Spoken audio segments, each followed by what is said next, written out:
সময় যখন পক্ষে থাকে না তখন হয়তো প্রকৃতিও বিপক্ষে যায়, সবকিছুই মনে হয় এলোমেলো। নিজেকে দুর্ভাগা ভাবতেই পারেন ব্রাজিলিয়ান সুপারস্টার নেইমার জুনিয়র। আক্ষেপ সামর্থ্যের কতটুকু দিতে পেরেছেন মাঠে,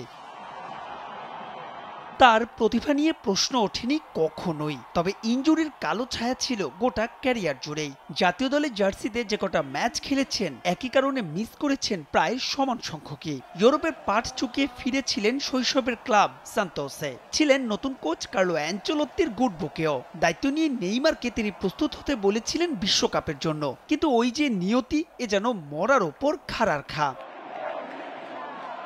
এমনিতে ইনজুরিতে সান্তোসের একাদশে ছিলেন না নিয়মিত, তার উপর এবার দ্বিতীয় দফাতে হলেন কোভিড পজিটিভ। গেল বৃহস্পতিবার থেকে শরীরে লক্ষণ প্রকাশ পেতে থাকে নেইমারের, যে কারণে সান্তোসের মেডিকেল টিমের পরামর্শে চিকিৎসা নিচ্ছিলেন তিনি। পরীক্ষা নিরীক্ষার পর করোনার বিষয়টি নিশ্চিত হন তারা। এর আগে 2021 সালের মে মাসে প্রথম দফায় করোনা পজিটিভ হয়েছিলেন নেইমার জুনিয়র। সে সময় তিনি খেলতেন ফরাসি ক্লাব পিএসজিতে। সেবার পুরোপুরি সেরে উঠতে প্রায় 4 মাসের মতো সময় লেগেছিল নেইমারের। তবে এবারের অবস্থা ততটা গুরুতর নয়, তাই তো ডাক্তারের পরামর্শে চিকিৎসা নিচ্ছেন নিজ বাড়িতেই।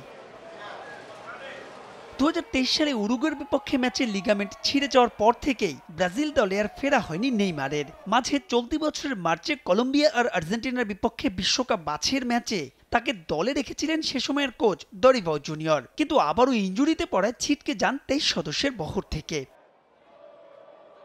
চলতি বছরের 9 আর 14 সেপ্টেম্বর বিশ্বকাপ বাছাইয়ের শেষ দুটো ম্যাচ খেলবে ব্রাজিল। 2026 আসরের জায়গা নিশ্চিত করতে এর মধ্যে কার্লো অ্যাঞ্চেলোত্তির মন জয় করতে হবে নেইমারকে। তা শুধুমাত্র মাঠের পারফরমেন্সেই নয়, বরং ফুল ফিট থেকেও।